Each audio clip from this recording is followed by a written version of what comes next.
Okay, it's 6 p.m., October 1st. We're gathered for our bi-monthly select board meeting. I'd like to start the meeting with a roll call. Select persons present: Jeff Peters, Josh Tracy, Mike Gould. Employees present: Brian Mullis, Michelle Nichols, Kelsey Shannon, Matt Blockler. I'd like to go around the room and have everybody just announce themselves. We'll start with you, Chris. I'm Chris Rowell. I'm Ashley Rowell. Beth Rowell. Alderman Gray. Dennis Campbell. Okay, we'll start our meeting with the Pledge of Allegiance. Please remove your hats. I pledge allegiance to the flag of the United States of America and to the republic for which it stands, one nation, under God, indivisible, with liberty and justice for all.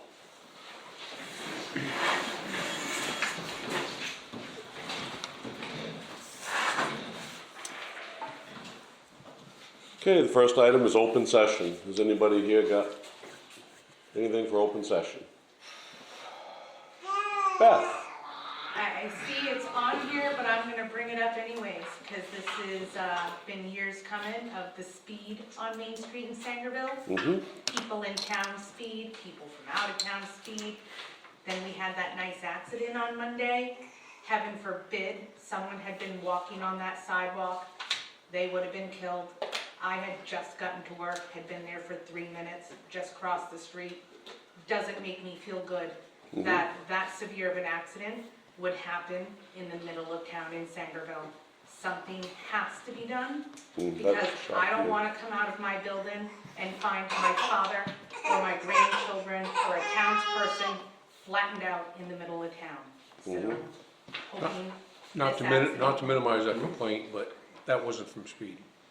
No, but that is an issue, and Yep. stuff like this is gonna continue to happen. That's a horrible intersection. There has to be something different that can be done down the road to make this a safer, I get T-boned there myself. Yeah, so, and we do all agree with you. We There used to we be a don't- blinking light. Right, and a truck took it down and it never got put back. Correct. And I'm not sure that a blinking light is even the right answer. I think, like when you come into Abbott Village, I think that the your speed sign is more effective. It's more effective for me as a person. yeah. Actually, if you don't mind, Beth and I had a conversation several months ago. I contacted DOT. They've got us on a list to have one of those signs. They said they couldn't get it to us this year, but next summer, they're supposed to be getting us one of those signs, or two of those signs. Mm-hmm. So I talked to, I have the correspondence in the office. You talking about those like in Monson and Greenville? Yeah. Chris? Alright, so I'm gonna throw my 2 cents in here. Yep. I didn't see the accident, but my understanding is the car came down over the hill and didn't stop. Too fast, not too fast is debatable. From what I saw of pictures, I vote for too fast. But either way, if we put signs out here for speed, that's not gonna stop. 90% of the accidents I've seen are from people coming down the hill one way or the other and just Into the... oblivious. Mm-hmm. Yes, there's a speeding problem the other direction, don't get me wrong, but Right. it's going both ways. Driver inattention, people, looking at their phone and blowing through stop signs has become one of the biggest factors in accidents in the last few years, everywhere. What would you propose? The We've gotta have flashing something- red stop signs? Closer to the top of the hill, that's, flashing or, making aware that there's a stop ahead. Mm-hmm. Like the light that used to go across there, you could see from the top of the hill. State roads. Mm-hmm. You're not quite on the other side of the intersection, but on Pleasant Street, you could see it when you come up, Right, that's a state problem. got to the corner of McFeeters, you could see that flashing light, and at least that's something, You even think- if you're looking at a phone, a flash is gonna, Mm-hmm. Do you think the flashing light put back up's more effective than the signs? I do honestly, but, it's like, everyone else, I have my own opinion on the matter. I came down over the hill and witnessed that accident as well, and I couldn't believe that a car could get hit hard enough to roll it on its side. And that was a very Yeah. hard hit. You remember the one that come down over the hill, hit the truck and the truck didn't even know, he just kept on going? I get hit right there. I know when I went to Saco last $18,000 weekend, a those day. Yeah. flashing stoplights, you could Oh, see coming those off a that ways hill. away and those That was made a coming this way. difference, but, I mean, The biggest problem we have here is I don't think we can do anything about it without approval. Because We could- every part of that road is state road. State, Pleasant Pleasant Street, Street. County Gannon, Hill, Yes. 23. I mean, What we I think could- they would let us do it if we got approval from them. What we but can we're gonna have do is to I get can approval. talk to the traffic division again and say, hey, we've got citizen concerns, can someone come out and have a conversation? We had a major collision there, it's good reason to rattle the chain. We've had several. Yeah, we had one a month ago too, right? There was one a couple months ago. Yeah. That one came off Hotel Hill, hit somebody, and then that one the other way, but. Couple motorcycles have been in that intersection. There's a little bit of a visibility problem too, when you come off Hotel Hill looking towards Dexter, and when you come off Dowdy Hill and looking by your place, there's some Yeah, that visibility one problems coming, there. looking towards Dexter, that is a bad. What's that weeping willow that hangs That right willow there? is what kills it. It We need really, to talk well, to unless you're in a them little about that. Fiesta, and then you can't see We nothing. can trim, I mean, that oak tree's on our property, the one on the corner looking this way, so we can trim that one. But the willow, we probably ought. Norman? I'll trim it right down. Trim it right to the stump. The weeping willow is the one that I think is worse, the one that's, I don't know if that's on Joe's land or that next house beyond Joe. Well, and we could ask that landowner, but I know the bus department has complained to me twice now about that weeping willow, and that was on my list of complaints. Okay, so today. before we move on, Brian's gonna make, I'm gonna contact traffic safety at Maine DOT and see what they can, see if I can get anything out of them for help. And like Josh said, that willow tree, we can take care of that, and actually, I'll probably ask Norman to do that for us, cause it's not like something we need to have Angstroms come in and take down, it's just No, a it's trim, just a small branch. just trim it up. so you can see under it. Go ahead. It's not just visibility at the four-way intersection, it's people have been speeding it and running the signs for so long with no consequences that they do it because they know they can get away with it. So if you wanna stop down on it, you need to do what was suggested before by Chris and Beth, and put a camera up and have one of the local sheriffs sit down there in the parking lot and just start ticketing people that run the stop signs and speed. Mhm. As soon as they know they are gonna get punished, they're gonna stop doing it. The cameras don't get us anything. We can't use a camera to do any type of prosecution, which you'd have to do the sheriff's department to sit there, like I always have. I agree, you don't see them there as much as I have been, since I retired. That needs to happen again. So It I've actually does. got more people blowing that stop sign than I have speed. Because within 3 minutes you're sitting there, headlights are flashing both ways. This morning traffic, that you're sitting there already. They don't see that coming off the hill. Yeah. So could we ask for a detail there? I've put the word out, I suggest you people put the word out. Call the sheriff's office, make the complaints, and get it logged. Ask for a detail of, an enforcement detail there. The more mouths they hear it from, the more likely they are to do it. No, I agree with Mike, when he was sitting there, it definitely had It was an different. impact. I mean, there was a lot more cars that would turn up School Street to avoid him than he knows of, but Church Street. And it didn't make a difference, I was sitting up on a ball field. You sit there for a short time and everybody's flashing lights and warning, so you're sitting there for nothing other than you're getting that response out of them. I'd rather use this on them, to tell you the truth. Yeah. So I did it differently. But if you're sitting there and they know you're sitting there, they're gonna follow the law too, so. You're a deterrent, but the Would thing there is, you be- don't see their turn here anymore. Would there be any value, would there be any value in contacting SP? Well, I mean, it's possible. I mean, they don't tend to do Really, much. they're more traffic oriented than the SOs. They just tend not to do much of Scottsdale. That's the problem. Hmm. They're here, just, they don't do much. Mhm. But I would If they make were it, there randomly a few times a week, Hmm. and hit morning, hit noon, hit evening, and just 2, 3 times a week on a regular basis, that'll have more impact than any flashing lights or stop signs or anything else, because you don't know when they're gonna be there. And it's I real. have no problems, making the But request. personnel I get it, they're short-staffed, there's a lot going on. Yeah, but any of them can spend a few minutes at certain hotspots, and it's local to their office, so that shouldn't be any excuse.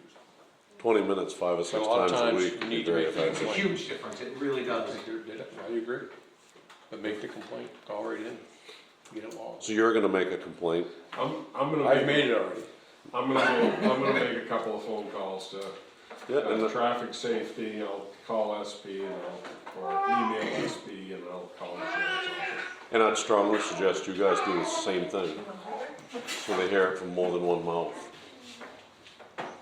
But we're with you, we don't disagree with you. And I was upset when I come down over the hill and see that in the middle of town. And Stuart listens to our recording, so we might get something in the Observer about it anyway. You hear that, Stuart? It might be helpful, Stuart, if you tell us something, put something in the Observer for us. Okay, any other items for open session? Okay, seeing none, we're gonna move on. Signing the minutes from the board meeting, September 17th, 2025.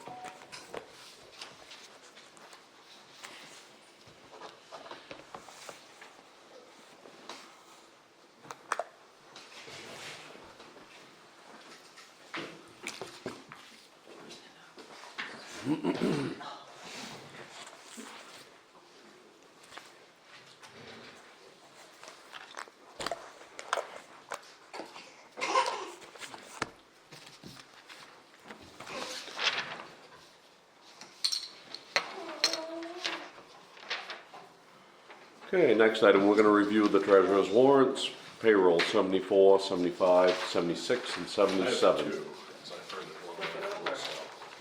This is blank. Oh, I knew I found one, we just had, It's all right, we're good. we got more blank paper in between lately for that printer.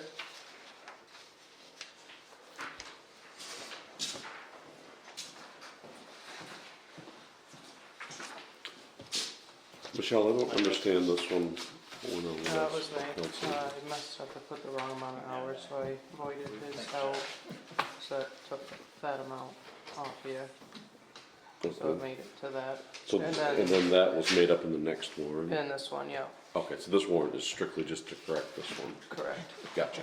Okay.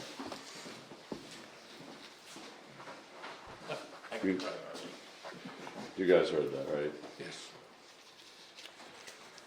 Warrant 75 is a correction for warrant 74.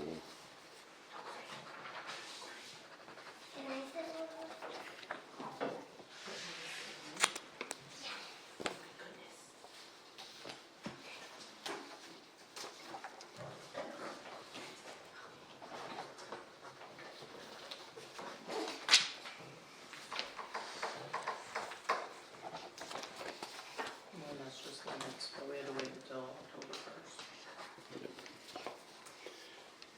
Yep, I can see that.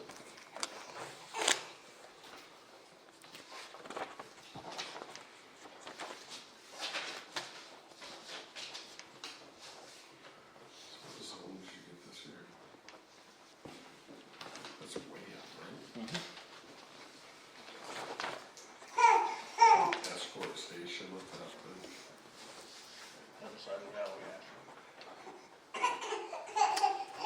Okay, and then the final warrant is accounts payable, warrant number 78.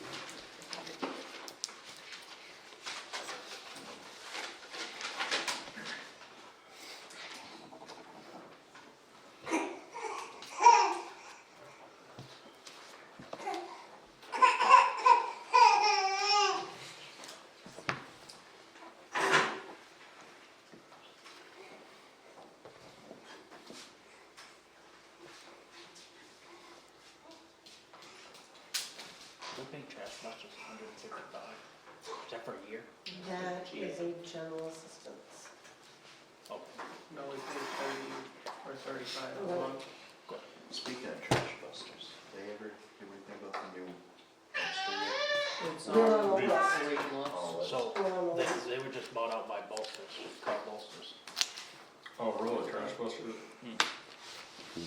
Or didn't Trash Busters go to Doug's? Yeah, and then they No, moved the Doug's have been bought out by Bolsters. I Yeah. wonder when I saw Bolsters truck down there. Okay, moving on, item 5, old business, and we're supposed to be having a meeting with Roof Systems of Maine. No, actually, what happened is, I don't know if I carbon copied you on all those emails back and forth, I tried to. But Roof Systems of Maine, really, basically, they don't want to come up here and meet with us. They really, in the worst way, don't want to come up here and meet with us.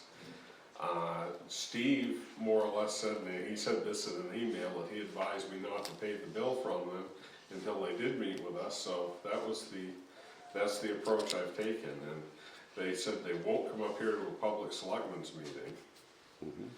But, so I'm not sure how we wanna handle this. Wait for them to come to the selectmen's meeting to collect their check. And I'm fine with that. Because I feel we've got, and, you know, you can recognize Dennis to speak on this too if you'd like. We've got too many issues with what they've done and Or what they haven't done. what they haven't done. And the emails, I mean, they were really just short of, did you read? I did. Okay, Read. so I know, did you guys as well? And I know Dennis has seen them. What's your committee's take on it, Dennis? I've emailed Steve. We had 2 estimates originally, one from Roof Systems of Maine, another from a fellow from Vermont. Right. I met with both of them. Roof Systems of Maine estimate was $18,800 plus the lift. I don't remember what the other price was. And I tried to go back, I think it's April 16th select board meeting. I tried to get in and listen to that, and I'm technologically deficient. I couldn't make it play so I could hear what went on. I emailed Steve and asked him what that other estimate was, and I got no response. He said if he wasn't there to call the office, and I got no answer with the office, and I emailed his wife, and I got no answer from her. I've emailed him as well. I don't know, my take on it is I'm seeing it progressing or regressing, whatever it is. I believe that Roof Systems of Maine gave us that low estimate just to patch the broken shingles and did not include the valley on that dormer in it. When I asked the guys working on it how they were doing, they said, oh, we're almost done. And they hadn't started the dormers, and they said, we're not doing dormer. It was not in their initial plan to do that dormer. They did it, and I emailed Steve, and he got on their case, and the next week they did the dormer, but then they decided the bill had gone up to 30-something thousand. Right. And apparently, their estimate did not include the cost of doing that dormer. I believe the guy from Vermont did. So if I have it right, we weren't dealing apples and apples. And the other estimate was higher, but I don't remember how much higher. I don't know what the contracts, the wording of them said, because that's all in Steve's hand. I don't know. I can't. I recall it as being double than the Vermont people. I was thinking like 31 or 32. It was 30. I was thinking right around 30,000 as well. Yeah, I don't actually remember the number. I dismissed it. I said, well, we didn't go with them, so I filed it out of my memory, which isn't hard to do.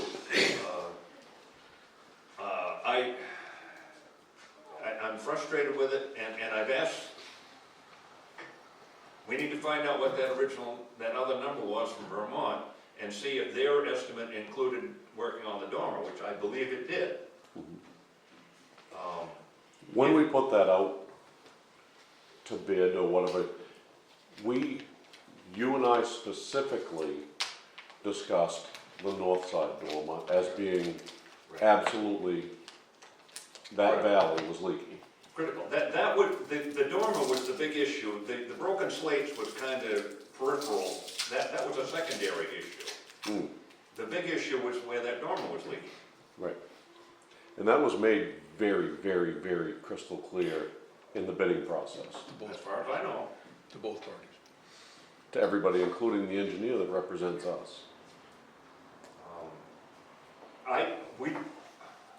I don't know what whether there was any actual writing from either of these two outfits and Steve, or whether it was a contract signed, I don't know. See, there was no contract with the roofing company signed by the town. That I know for a fact. The contract with Wentworth Partners and Associates, that was before I came on board, but there is a contract there. I have seen that contract.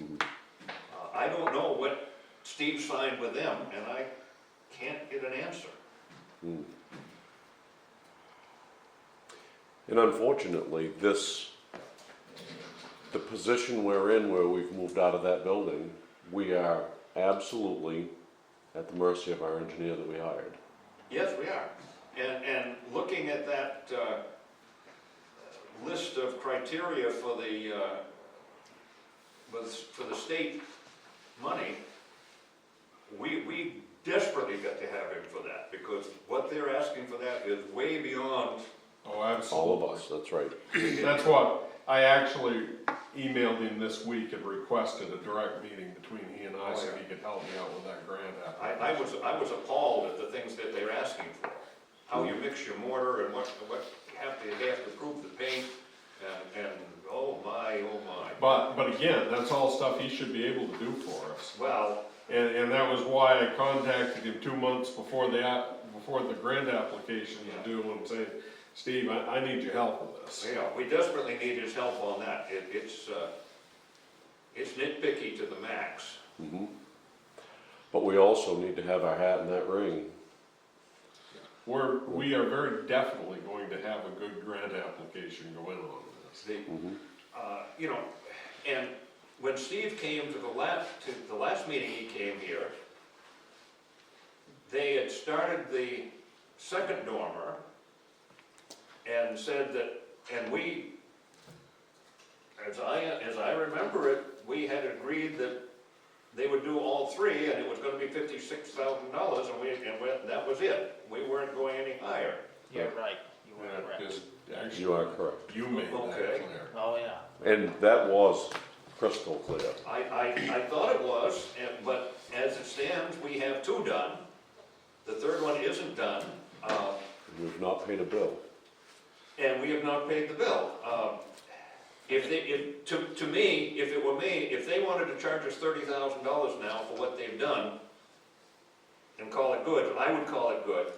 To pay them $56,000 when they haven't touched that other one, I'm thinking, no, that wasn't the way it was given to us. We went into this with a crystal clear arrangement, and they haven't held up their end of the arrangement. Right. Well, and they also told us, We've arrived at a place where I'm not gonna issue these guys a check until I've got a direct instruction from this board to do so.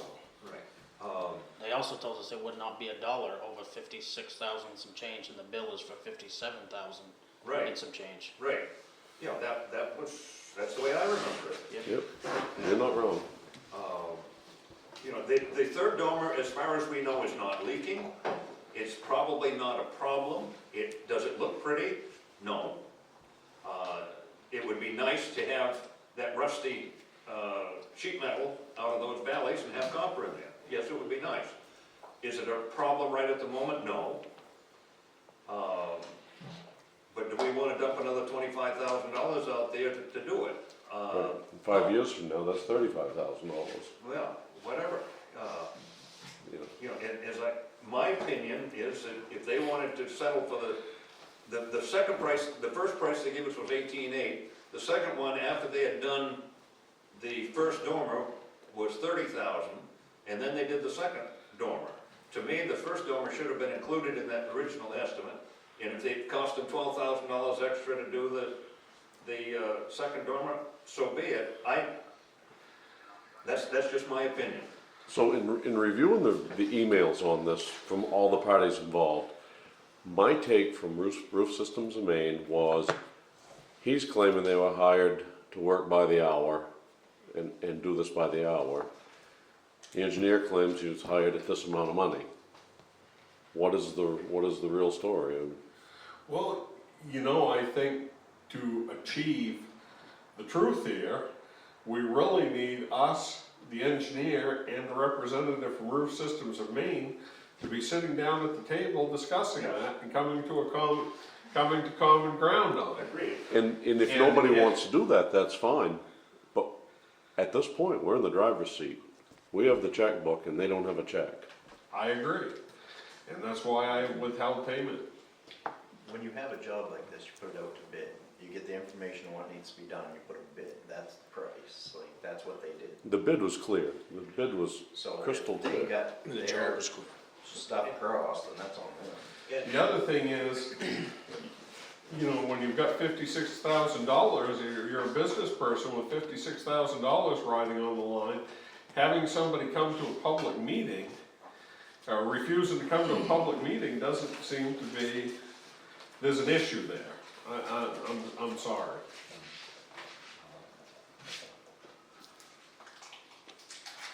Until we can sit down face to face with these guys and see something on paper, we have no idea what the contracts say. Steve said something to me about, well, what they gave us was an estimate, not a bid. And well, okay, I can understand a little of that. The second time was crystal clear though. I thought it was, The scope of work was clear. It was crystal clear. I thought so. Yeah. And we got too many fingers in the pie here. The communication system is breaking down.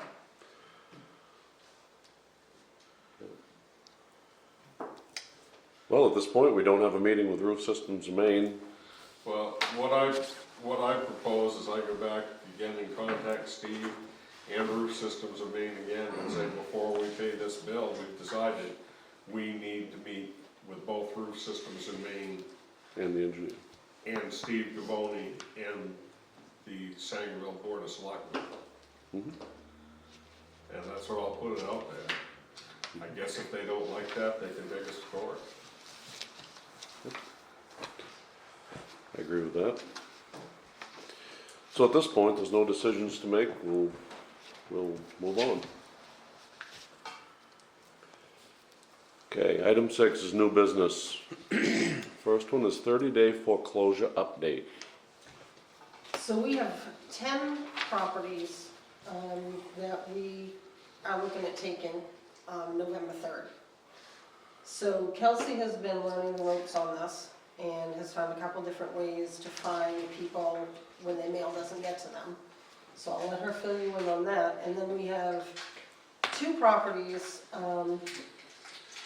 that the people are not gonna make the payment before we go to foreclose. One person has made payments every week, $100 a week, once he found out how close he was to having the house taken. He's gonna be $200 shy of doing that. The only way to prevent a foreclosure is to do a waiver of foreclosure. Unfortunately, to do that, you have to go to have the public give you permission, give the board permission to tell me to do the waiver. That's not in your town report, which I thought it was, and it's not. So we would need to have a special town meeting. But I'll let Kelsey fill you in on what she's done. I've been going through each person's name, looking at where they live, different addresses, if they've moved. I've gone through all the mail that's been returned since 2023 to each person, if it has been. Some of them I've called the towns that they supposedly live in, the town hall or city hall, to find out if anything's been registered, if there's even their name in it. There's a couple that they're like, we don't even have that person's name in this town. So, but then I got online looking at a bunch of places and I found one website that will give me every type of information about someone for free. So I've been able to match addresses here, and then you can see where they've moved different places. So a couple of these people, we sent out 2 or 3 certified letters because of what we have on file, plus the different ones I have found, and where they say they are currently located. If they are, I'm not sure, but I tried to find any way possible, because I know all of us don't wanna take 10 homes. We don't wanna take 1 home. So, Exactly. but I went out this morning and dropped all those certified letters off at the post office, so they should be out in the mail, ready to go.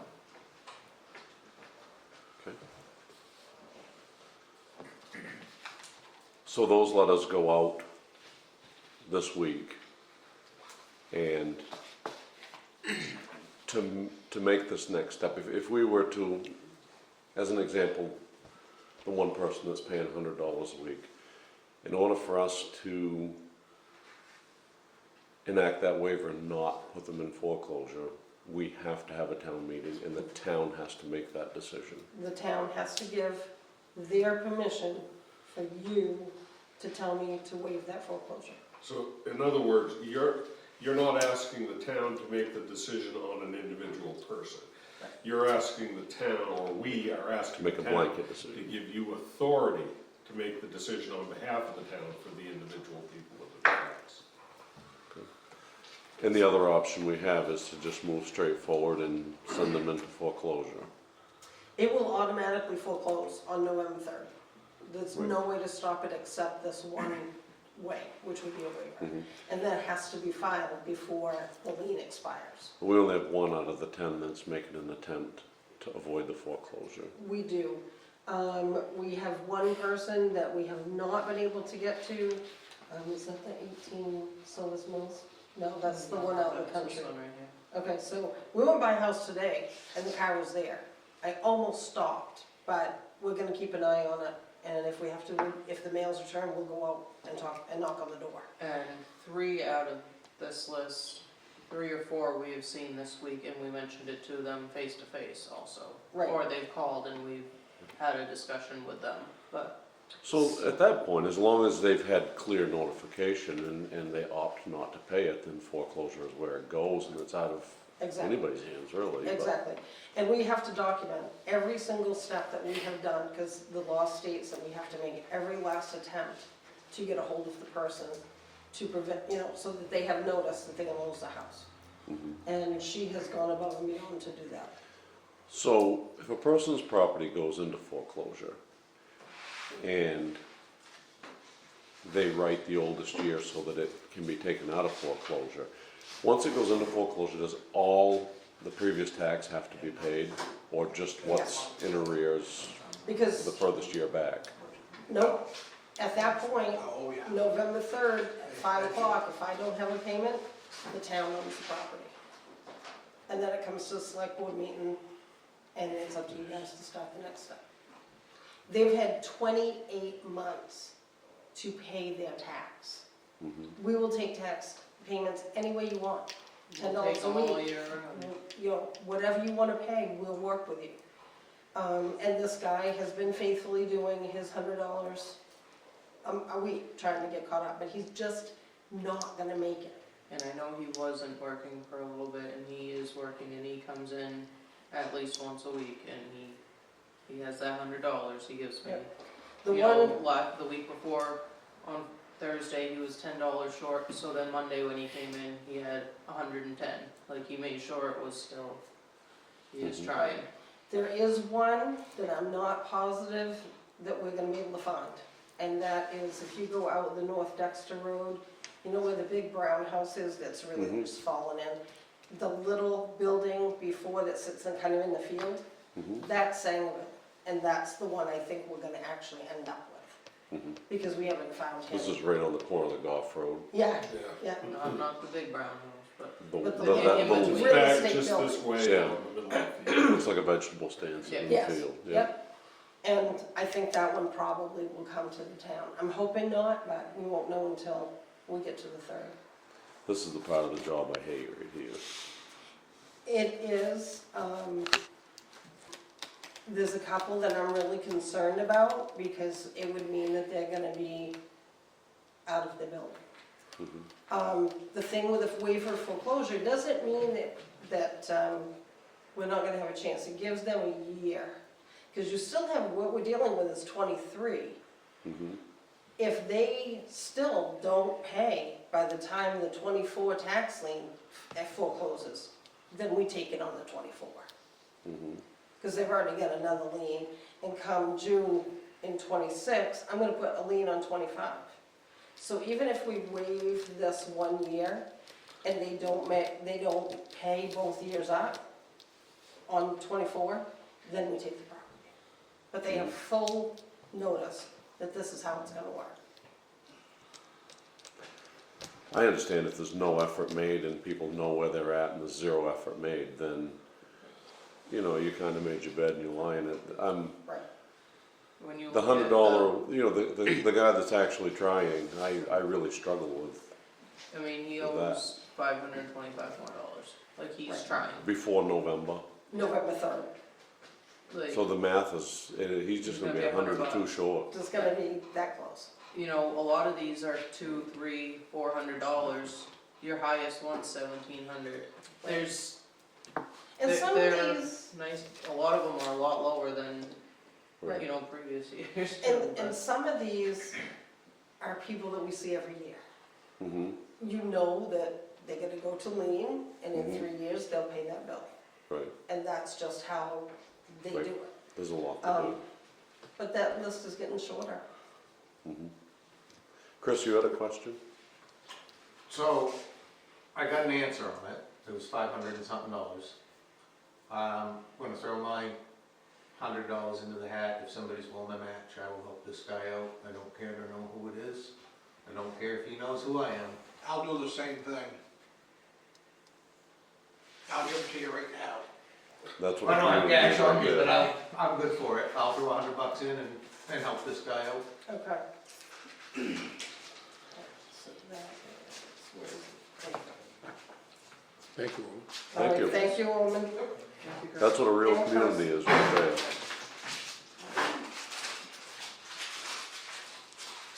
Is your liens the same way as ours? Like, even if you take it, don't they have 30 days still to buy it back?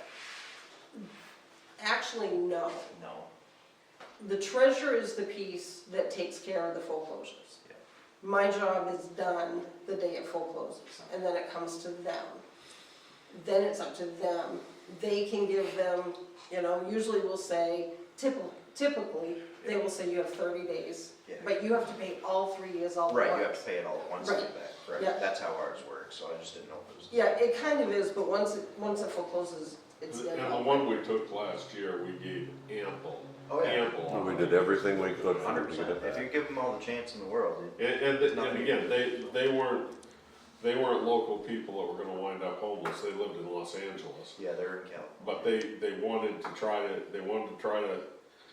to keep the property and we worked with them as far as we could. Well, thank you both for that. That is It, outstanding.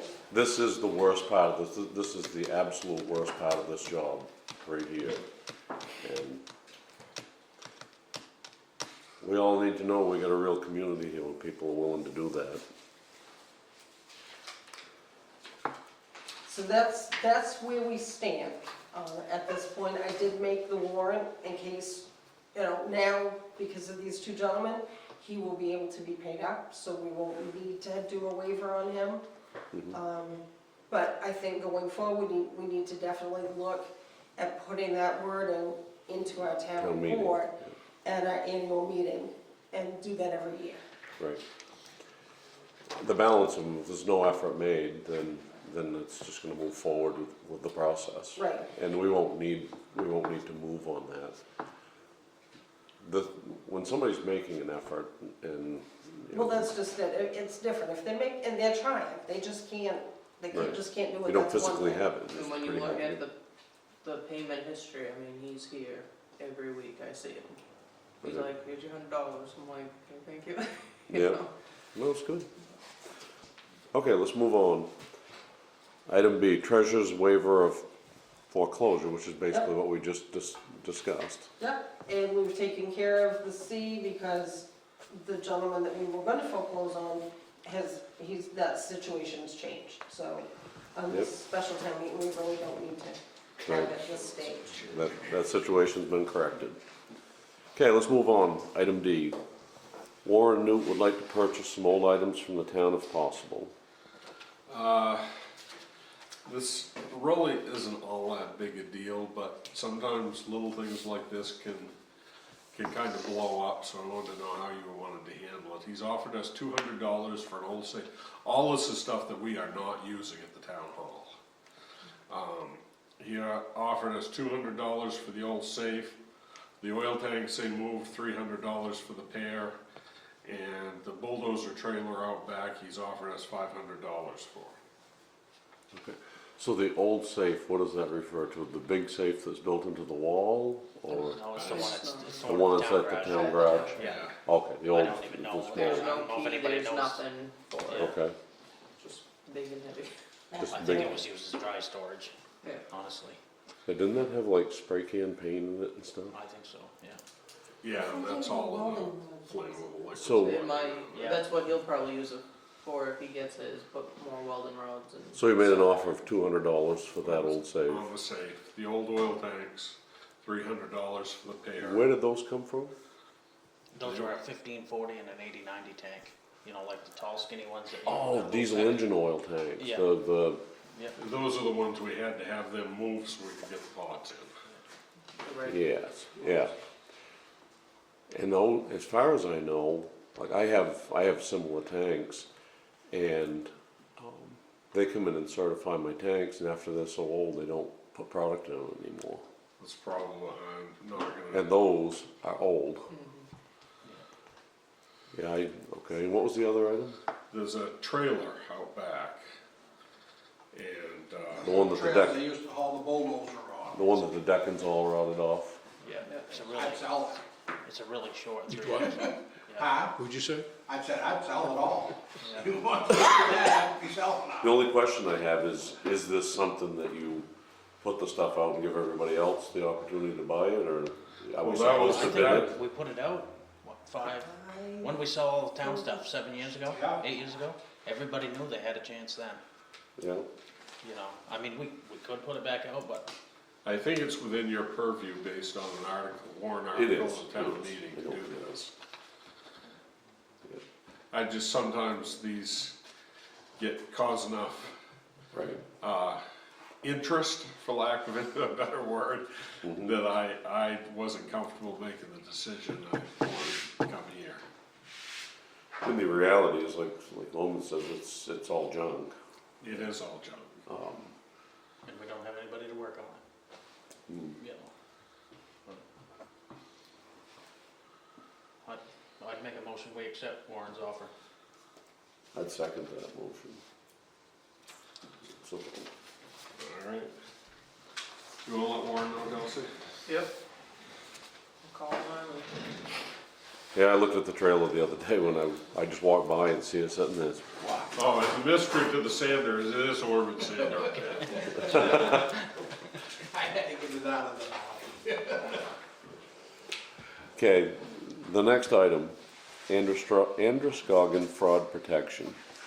So we've now reached the next phase of Androscoggin. We've moved all the money over, that's done.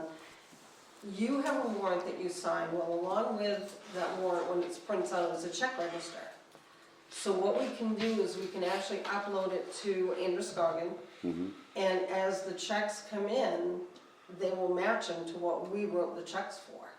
And if they don't match, which they're finding, people are intercepting checks through the mail, Mhm. and they will change the checks and still try to cash them, they will catch it and they'll flag it, and give us an email or a call and say, you need to go in and either agree this is what the check should be, or stop payment on the check. So it's just an added feature that somebody else is watching when our checks are actually being cashed. They also Doesn't have, cost you anything. exactly, The it doesn't key cost thing you. right there is free. It's a free service. The other piece is what they call an ACH protection, which if somebody is pretending to be us or a vendor, and it's done through an automatic withdrawal, they will watch it. And if it's not who we set up, they will stop it. We don't have automatic ACH, we write checks for everything. But if one comes through that says that we are paying that bill by ACH, they'll stop it, they'll call us and double check first. So, just two real neat features that Androscoggin is giving us. And no trouble. Right. And then we check. Okay, moving on, item F is signage on Main Street, which I think we've pretty well, I think we pretty much covered that. we've pretty much covered that. Everybody is all satisfied with where we went with that. Okay, item G is date change on October meeting. We've got 5 Wednesdays in October. Okay, Mr. Tracy has him a moose permit, so he's gonna be going up north next week, or the week after next, when our second meeting would be. I thought that there would be no harm in moving our second meeting of October to the 22nd, so he could be here. It's up to you guys, I'm totally fine with it. I'll get it all messed up and I'll be here on the wrong Wednesday, but I'll be good with it. he'll be able to muddle in something Probably- about probably Josh where- and his truck when nobody shows up. Probably where that's, where this is a regular scheduled thing, you ought to probably ought to move and vote it. Yeah, so before we do that, so we'd do the 22nd, and then we'd do the following Wednesday to put us back on schedule. No, you've got 5 Wednesdays in Okay. a month, so the following Wednesday is the 29th of October. Yep. So you just meet the, First. 6th of November, I think it is. 5th or 6th of November.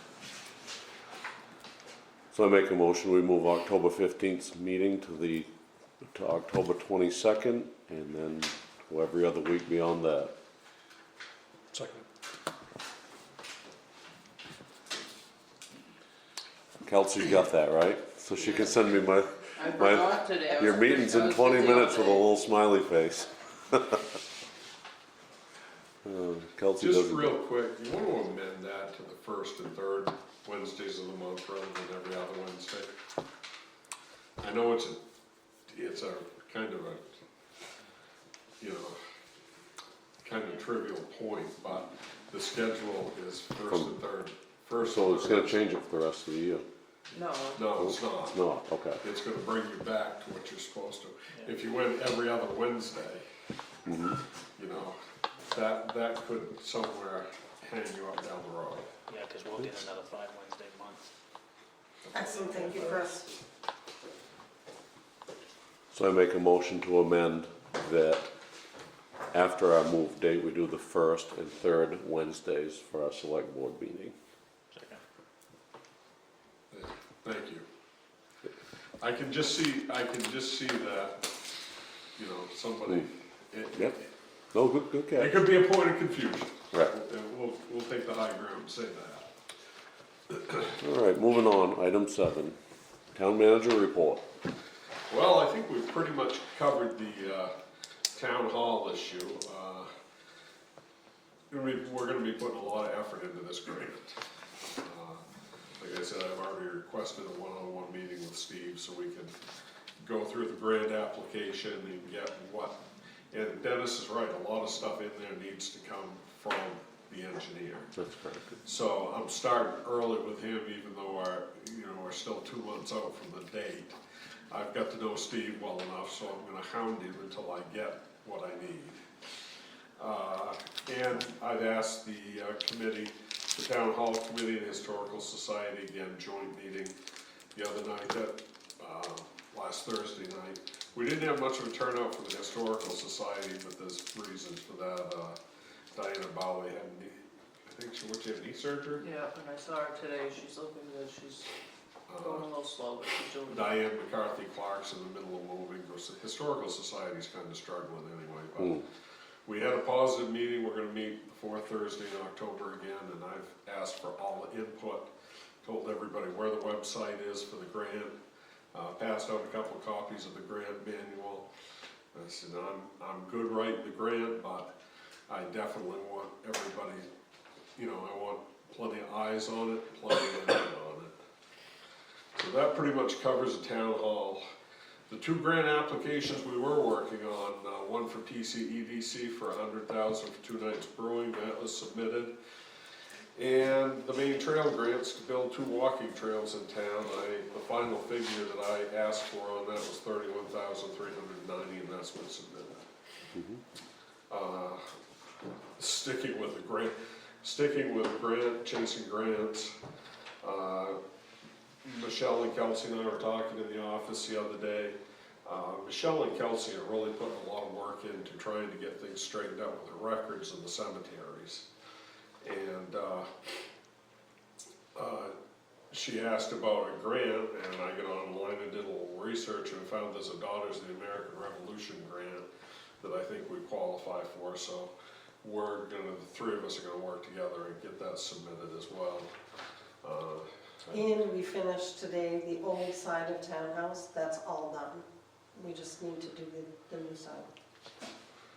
So, those were, the big thing for me over the last 2 weeks is I took this class over the weekend in Portland to get my EMS instructor license back. That actually, again, that was a semester 1 college class crammed into about 40 hours between the outside work you had to do in the classroom. But it was an excellent class. It was national educators, people that wrote the EMS textbooks were there. They were all PhDs, and I mean, they put on a class program. It was sponsored by Maine Health, one of the more functional large healthcare organizations in the state, I guess.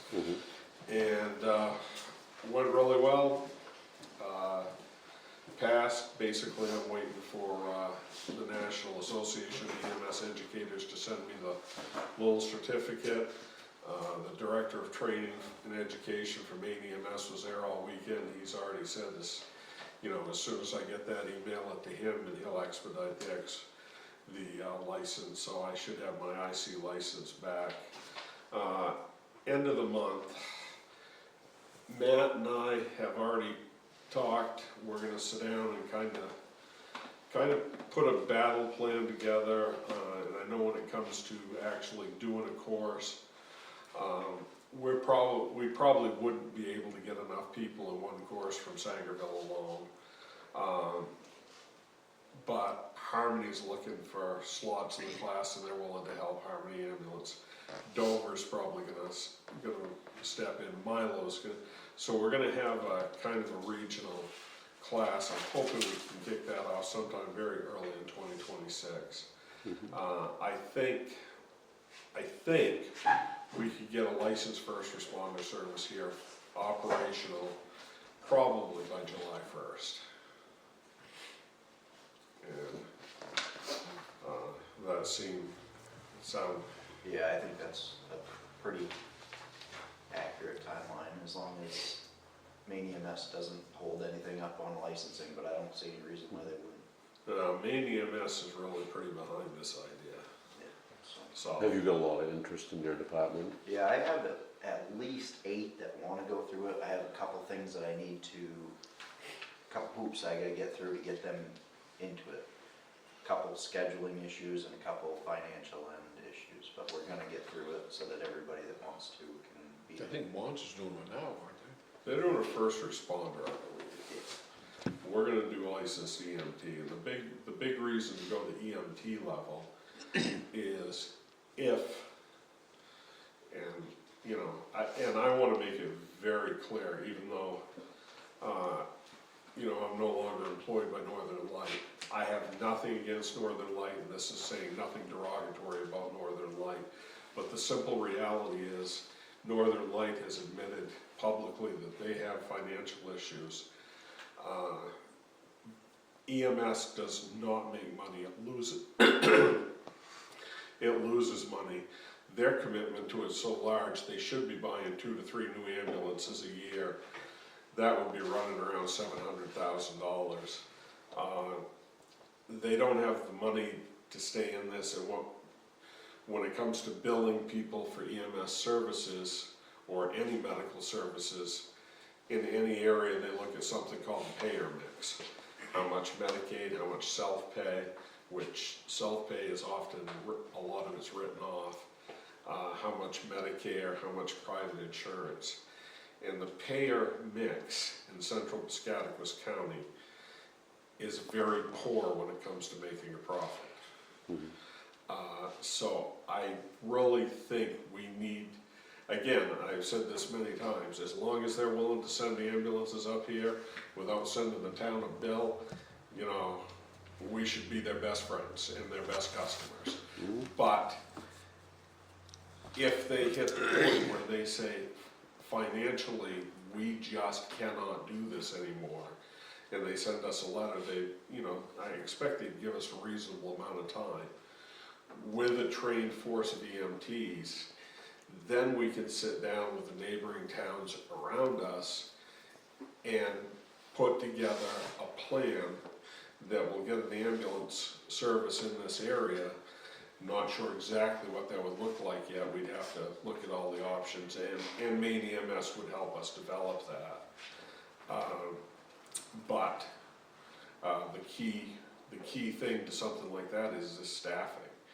Ambulances aren't that big a deal. They make them every day. They're expensive, but you can buy used ones. You have people to go in it. What's that? You have to have people in it. You have to have those licensed people, and that's the bridge that this piece builds. So that's where we're gonna move forward on that.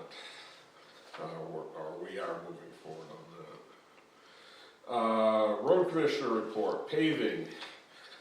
Tom is gonna, did he bring out any equipment tonight? Or Yeah, he was unloading a couple of pieces tonight. So, ProSeal is unloading equipment out on the, line road. Pike, somehow, he worked it out with Pike, so they are opening that Dover plant for him, which is good for us, cause that means the asphalt's gonna be at the right temperature when we get it. And they're gonna start early tomorrow morning. I'm gonna be out there, and we're, between 6 and 7 tomorrow morning, they're gonna be putting pavement down on that road. When they get the 2 coats of pavement on that, they're gonna move to Maple Street, which will probably be Friday, I would guess.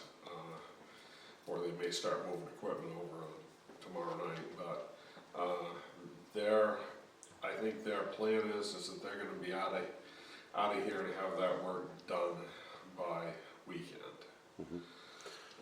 I contacted Corinna to say, hey, let's not have any truck traffic on that road for a while, and they're all set with that. That was gonna be my first question. I let Dover know because the line road is technically half in Dover, and they're good with it. And I contacted the school district so that if, that this is going on, and so they're aware of it in case of a busing issue.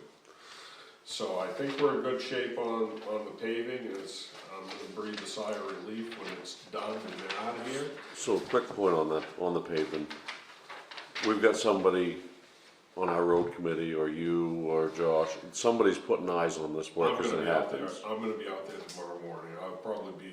I'm gonna the next 2 days be back and forth between the office and the project. So we're gonna have eyes there, Yes. knowing that we're getting what we're paying for, Yes. so to speak. We'll also be on the Maple Street one the whole time, Right. because we have a little vested interest there. As the water district.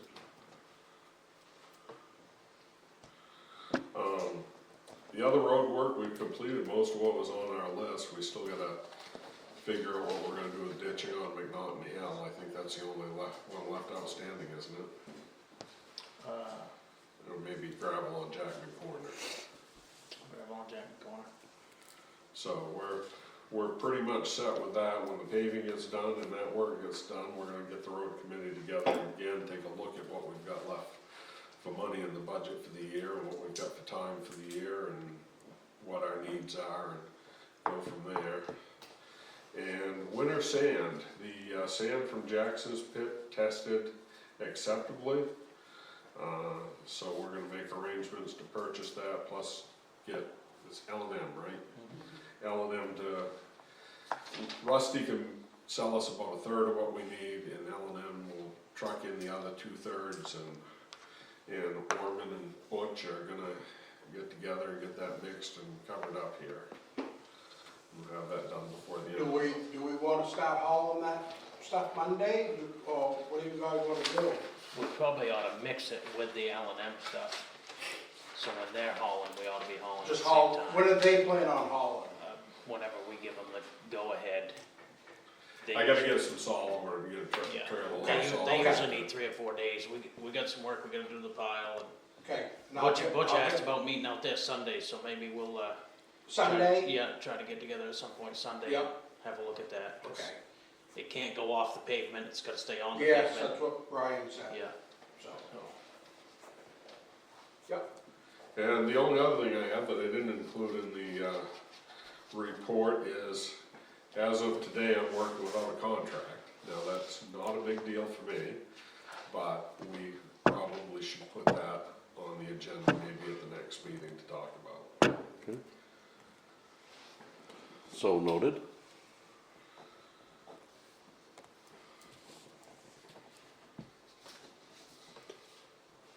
So that pretty much concludes town manager and road commissioner's report.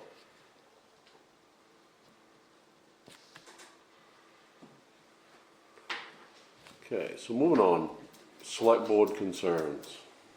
I don't have any right now. I think I'll keep mine to myself and we'll just move on.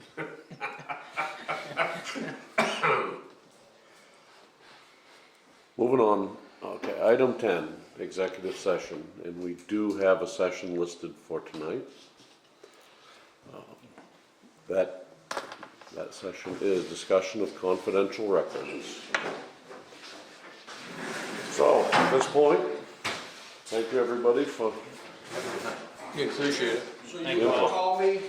I'll call you, yeah, either by the end of the week or Saturday or something, we'll make a plan. Thank you, Chris, and Thank thank you, you guys. all. Thank you, Orman. I hope it doesn't bite me in the ass like last time I did this. Thank you, Chris. Have a good night, guys. Tonight, What do you say?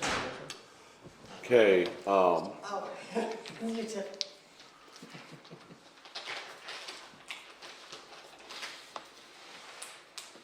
so we have an executive session, discussion of confidential records. It's 1 MRSA subsection 405(6)F. I make a motion that we enter executive session. Second. We're entering executive session, the time is 7:03. Okay, the time is 7:42, we're returning from executive session. There was no action taken, there was discussion on a path forward with the general assistance case. I'll make a motion, we adjourn. I second that motion. We're adjourned, the time is 7:42.